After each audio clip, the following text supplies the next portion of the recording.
incubator build today. Dad. Hopefully we will complete the incubator build today. Dad. We should be able to complete it. Congratulations, son. I don't know what he's talking about, but congratulations. I had to throw 10 explosive parts into the water. Okay.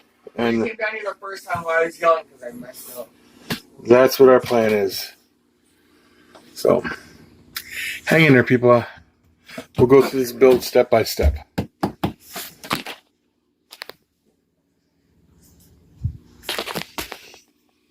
Oh no. Hey guys, I'm back. What I'm doing is I'm drilling.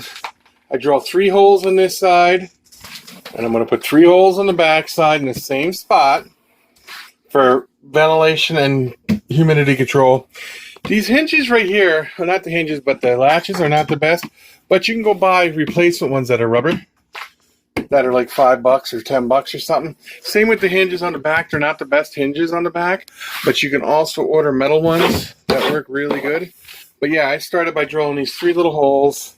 They're about, I'd say, maybe a 1/4 inch size, something like that. Now I'm going to put 3 in the back in the same area.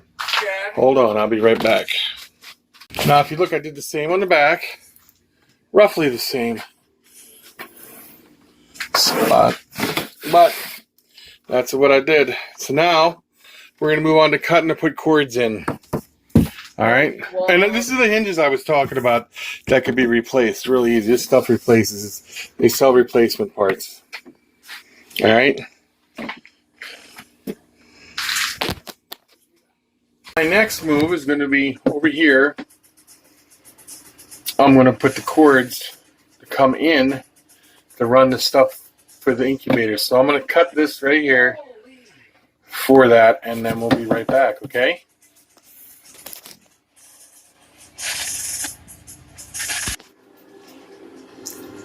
Okay guys, here we go. Cut the hole over here to slide them in, so when I close it, it doesn't pinch any cords, as you see. And yeah. Anyway, I got 2 50-watt submergible heaters. You plug them both in. They're not going to run constantly. Once the water gets temperature, they shut off. But you have to get yourself a mini, like a little wave maker, all right? Make sure it doesn't, I got one that was over here that I used from other tanks that would do like 1,400 gallons an hour or something. Would never work in here because it's such a small amount of water going in here. But, so what I did is I went out and got this one that's adjustable speeds. I could, control how fast it goes and how low it goes and all. So that's what I did. That was like, all together, the cooler was $100. That was $60. The heaters were $10 a piece, I think. Then you get these tubs. Now these are 9-liter tubs. They're sold at Office Max. All right. I don't think any other one will fit in here, but you got to drill holes in here, of course. There and there. This is a really, it's called a really useful box. Now, they're the 9-liter boxes, and they sit right here. I'll show you. Wait a minute. Nice and snug, just like that. Then you can set another one on top of it, just like that. And then you can put 2 more there, and 2 more there. And it holds its temperature really well. The reason that you put the holes in here is, one, control humidity and temperature in here. Use perlite. I would not recommend using vermiculite for this project due to the fact that vermiculite absorbs water really bad. And perlite doesn't absorb it as much. But this is a 150-quart cooler from Igloo. Igloo coolers, 150 quart. Right? Number 2, 100% submergible aquarium heaters. You got to make sure you get the ones that can lay flat. There are some that cannot lay flat even though they're submergible. You got to check, make sure you got that. You get these tubs here, these 9 liters. These are 9 liters, really useful boxes from Office Max. Yeah, it's Office Max. And you got to drill a little hole here and a hole here and one on each side for it. Also, the reason I'm doing this.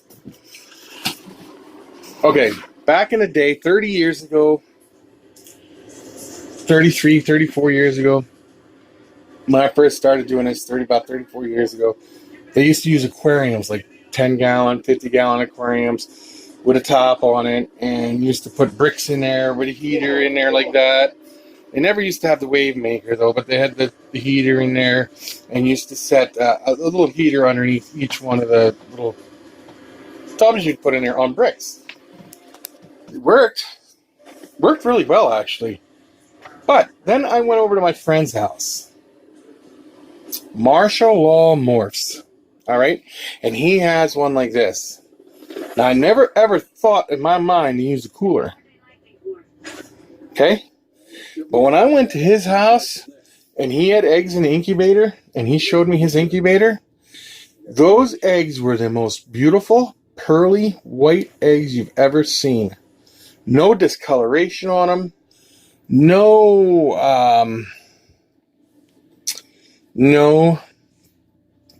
dimpling. He never had to worry about humidity disappearing in there or nothing. You don't even have to hook this up to a thermostat, because what you do is you turn the temperature down on that until you get to the 89 degrees or whatever it is you want to incubate your eggs at, and then you set them both, and then you forget it. You set it and forget it.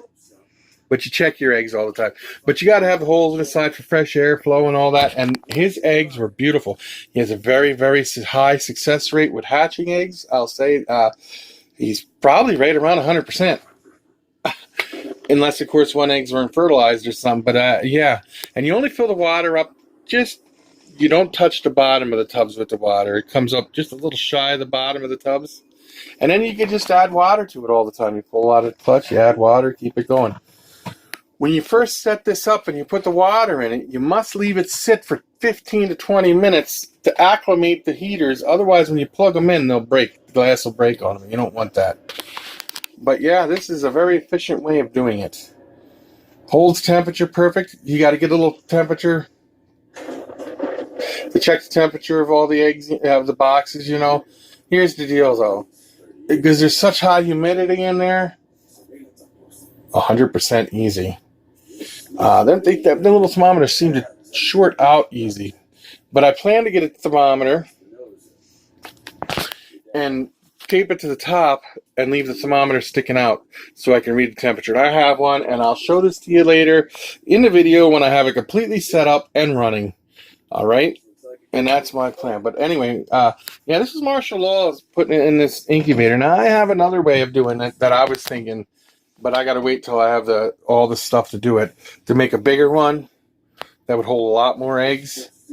But we'll see how that goes. But right now, this one's going to work good right here. I got this incubator. I got the other one in the other room, and then the one over at the other house. So I should be doing pretty good for incubators. But yeah, this will work out phenomenally. And even when you set the other box of eggs on the top, this lid shuts with no problem and latches.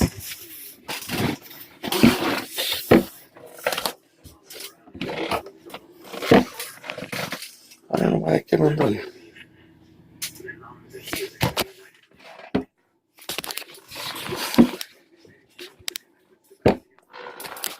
There, I'll open it up and look in there. But there you go. I have to pull this away from the side a little bit here.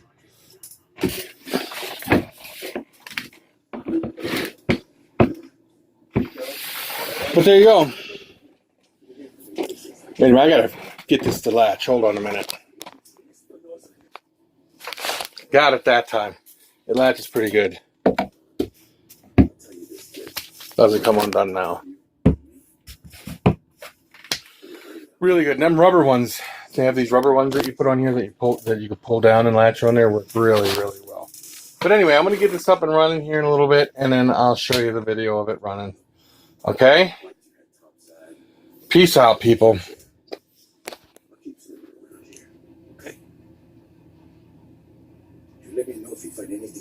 Okay, guys, here it is with the water in it. I got the heaters in the bottom, the little wave maker over there. It blows water, you know, and it creates a circular motion. You can see the waves even moving up here a little bit. So that's what you want. You want the water to be circulating. All right, now I'm going to put this 2 incubators in here, and we're going to monitor the temperature. I turned it up pretty high, and then I'll adjust it from there down. All right, we'll see how this goes. I got a thermometer I'm going to stick in here. I'm going to stick it in the perlite, and we're going to set it on the top, and we'll see how it goes. All right, guys, I'll be right back. Hold on. Couple things I almost forgot to explain. One, I use perlite in this, not vermiculite, because vermiculite is like a sponge. Vermiculite will absorb it and just keep absorbing moisture. This setup, you're going to definitely need perlite. Now, with this perlite, I make it just a tish drier than normal, than I normally would when I set something up. But I just do it so that when I squeeze it, no water comes out, but yet it can hold a form like a ball. And that's it. All right. Now, let me put the lid on here. Hold on, guys. Wait a minute. I have a feeling that this incubator is going to be one of the better ones that I've done. I got the probe in there. It's coming out, so we'll set this up here. And then we'll set the probe up here, and we'll monitor the temperature. Right now it's 75 in there. So we'll see how it is in a couple hours. I just need to get her like 88 to 89, roughly that area. All right, guys, so we'll monitor this. We'll keep an eye on it, see how it goes, and we're going to come back. I'm going to go wash my hands off. We're going to go look at some tarantulas now, but this is mainly an incubator build day. I hope you guys are enjoying this incubator build, and I hope it's explaining a lot. If you have any questions whatsoever, please leave it in the comments down below, and I'll answer them. Yeah, this is on Marshall's design with the cooler. I use the, it's a method that they used years ago, but like I said, they used glass aquariums. But then Marshall came up with this idea. I think it was Marshall. He's the one that showed it to me, so I'm giving him credit for this one with the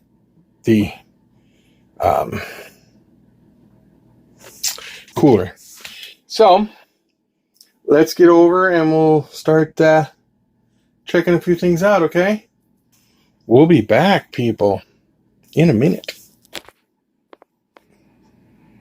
Oh, and one more thing. When you're messing with vermiculite, definitely wear a mask. That dust gets up into your lungs and stuff. You don't want that. All right, guys. I'll be back. Okay, guys. Here we are. We will probably most likely be checking the temperatures on that tomorrow, because I'm sure it's going to take some time to get up to temperature.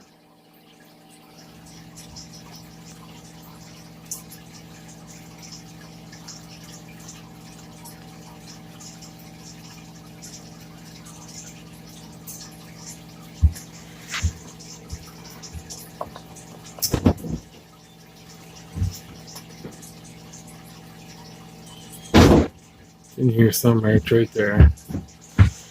Hold on a minute, guys. So, let me see if we can see her in here anywhere. Oh, she's on the very tippy top. Let me move this one here. And there she is. She's starting to web up a little bit. As you see right here is some web. She's starting to web up. But I think she's happy. I really do. Avicularis are one of my favorites. Any of the avic species are like my favorites, and the versicolors and things like that. I really like the enclosures of the arboreals because you can make them look really nice. Don't get me wrong, I love my pumpkin patches too because they're to me. They're my absolute favorite. I have the pumpkin patches. Let's see if I can get it to zoom in there. She's in there, right in there. I don't know if you can see her or not.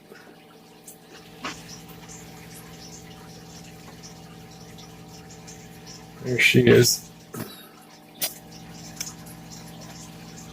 Let me see something here.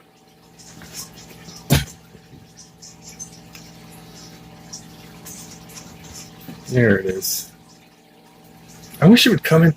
My phone does it every once in a while. There you go. Of course, there's that girl right there. I hope these are all girls. It'd be amazing if they are. I mean, the odds are that they're not. But, like this one here, it's getting ready to molt. Definitely shiny as could be.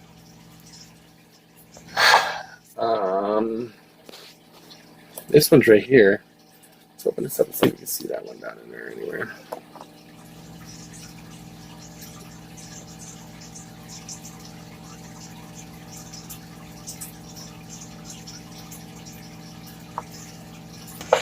Pretty cool. Pretty cool. Let's look at some of this pet dirt. See if we can see anything in there. Let me see. It's in there somewhere. It's dug tunnels all over in here. So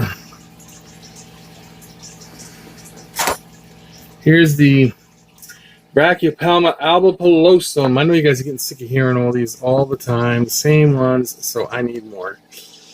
So I can constantly add more, but it's in there. It's way in the back in there. See it? Oh, it's right there.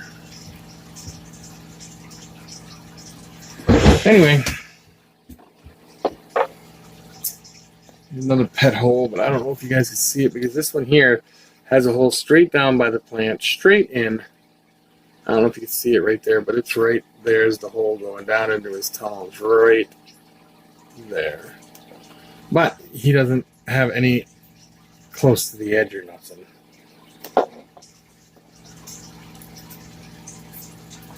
And that goes for this one too. Oh, no, yeah, this one's the same. Well, you can see in there a little bit right through here, but that one has it right there. Anyway,